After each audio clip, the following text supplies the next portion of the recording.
Social మీడియాలో morphing వీడియోలు ట్రోలింగ్స్పై మాజీ మంత్రి కేటీఆర్ మంత్రి పొన్నం ప్రభాకర్ మధ్య మాటల యుద్ధం సాగింది. అసెంబ్లీలో మాట్లాడిన వీడియోలను తీసి సోషల్ మీడియాలో పెట్టి వ్యక్తిత్వ హననం చేస్తున్నారని మంత్రి పొన్నం ఆరోపించారు. మంత్రి సీతక్క వీడియోను మార్ఫింగ్ చేసిన తీరు సహించరానిదన్నారు. సామాజిక మాధ్యమాల్లో కొందరు అతిగా ప్రవర్తిస్తున్నారన్నారు. మహిళా మంత్రిపైన వ్యక్తిగత విమర్శలు చేస్తున్నారన్నారు. ఆర్టీసీ బస్సుల్లో ఉచిత ప్రయాణంపై ఫేక్ వీడియోలు పెడుతున్నారని సీరియస్ అయ్యారు. వీడియో వచ్చినటువంటి అంశం మీద మీ దృష్టికి తెస్తా ఉన్నా. వారి ఉద్దేశం అటువంటి వారిని కూడా చర్య తీసుకోవద్దంటే సభ జరుగుతూ ఉంది, మిత్రులు ధర్నా చేస్తూ ఉన్నారు, అక్కడి నుంచి ఫోటోలు తీస్తుంటే మేము చూసినా లేదని మా సహచార సభ్యుడు వచ్చి మాకు చెప్తా ఉంటుంటే దాని మీద వచ్చిన వీడియో చూస్తే మీరు తప్పకుండా దాని మీద సోదరికి జరిగినా సిగ్గుగా అనిపించే పరిస్థితిని దయచేసి సభ్యులంతా కూడా గమనించండి. ఇటువంటి పరిస్థితి ఉంటే నేను కూడా చెప్పిన, నేను మొన్న కూడా రవాణా శాఖ మంత్రిగా నిజంగా మహిళలు 70 కోట్ల మంది ప్రయాణం చేశారు. నేనేమంటున్నా, ప్రయాణం చేసే సందర్భంలో ఒకవేళ కొత్తలు వచ్చినప్పుడు అరే ఫ్రీ బస్ వచ్చింది కానీ వాళ్ళని ప్రయాణం చేసి ఉండొచ్చు. కానీ ఇవాళ ఎటువంటి వీడియోలు అంటే కొంతమంది వ్యక్తులు తెలుసు సంబంధించినటువంటి ఇవాళ సోషల్ మీడియాకు సంబంధించి నేను మీ ద్వారా పోలీసు అధికారులు కూడా అటువంటి వాళ్ళకు సంబంధించి చర్యలు తీసుకునే పరిస్థితి స్వయంగా వారిని అంటే ఆ వీడియో చూసినట్టయితే మీరు కూడా నిజంగా చెప్తా ఉన్నా దయచేసి అధ్యక్ష, అటువంటి వీడియోలను ప్రదర్శించే పరిస్థితి ఉంటే ఎట్లా అధ్యక్ష? కావాల్సుకొని దానికి సంబంధించి నిన్న మేము మాట్లాడుతుంటే ప్రతిదీ ఒక నిమిషంలో ఏదైనా ఇప్పుడు ఒక ప్రతిబంధన, ఒక నిబద్ధత, దానేకంగా మనం ఆనాడు ప్రభుత్వం మాట్లాడిన వాళ్ళు 100 మంది మీద కేసులు పెట్టిన అధ్యక్ష.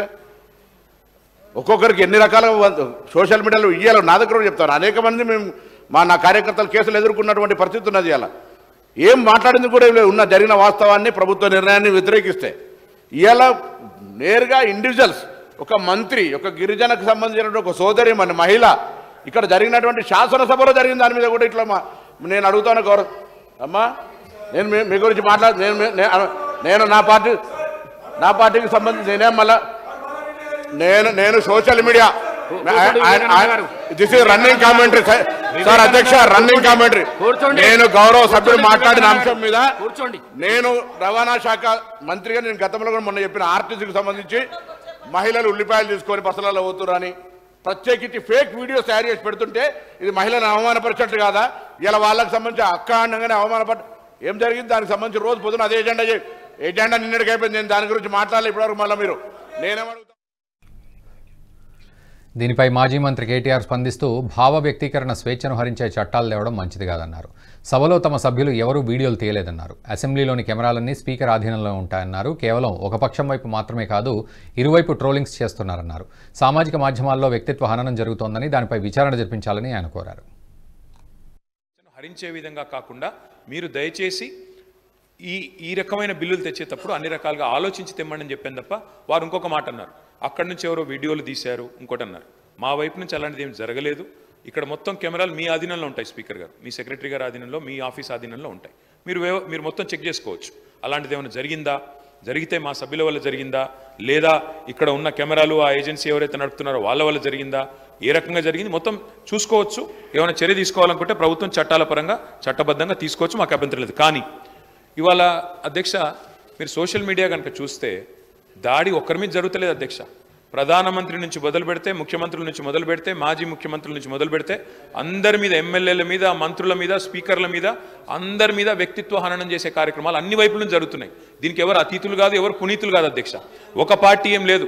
నెహ్రూ గారి టైం నుంచి మొదలు పెడితే ఈ రోజున్న నాయకుల దాకా అందరి వ్యక్తిత్వ హననాలు జరుగుతున్నాయి, క్యారెక్టర్ అసాసినేషన్ జరుగుతుంది. దీనికి అందరం బాధితులమే. ఇందులో ఎవరం కూడా పునీతులం కాదు, ఎవరం అతీతులం కాదు. కాబట్టి దయచేసి నేను కోరేది ఇది అన్ని పార్టీలో రావాలా. ఇదేదో ఒక పార్టీ వాళ్ళు చేస్తున్నారు, మిగతా వాళ్ళందరూ చాలా చక్కగా ఉన్నారు అధ్యక్ష. మరి మనం కూడా చూడాలి ఇక్కడ ప్రయోగిస్తున్న భాష, ఇక్కడ మాట్లాడుతున్న పదజాలం ఎట్లా అధ్యక్ష. మరి అట్లా మీరు కూడా అవకాశం ఇవ్వండి. ఒకరోజు మొత్తం చెప్పుతో కొడతామని ఇష్టం వచ్చినట్టు మాట్లాడడం ఇవన్నీ కూడా దయచేసి ఏదో టైంలో సంస్కారవంతంగా అందరూ మాట్లాడండి అని మీరు ఆ చైర్లో కూర్చొని ప్రమాణంగా అందరికీ చెప్పండి. మా ఒక్కరికి కాదు, అందరికీ చెప్పాలా.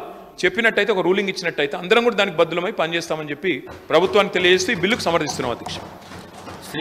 వ్యక్తీకరణ స్వేచ్ఛను హరించే విధంగా. ఈ వీడియో మీకు నచ్చినట్టయితే లైక్ చేయండి, 10 మందికి షేర్ చేయండి. అలాగే కామెంట్ల రూపంలో మీ అభిప్రాయాలను మాతో పంచుకోండి. Nationalist hub group of channels ను సబ్స్క్రైబ్ చేసుకుని తెలుగునాట జాతీయవాద జర్నలిజాన్ని ప్రోత్సహించండి. ఈ వీడియో కింద ఉన్న బెల్ ఐకాన్ పై క్లిక్ చేయడం మర్చిపోవద్దు.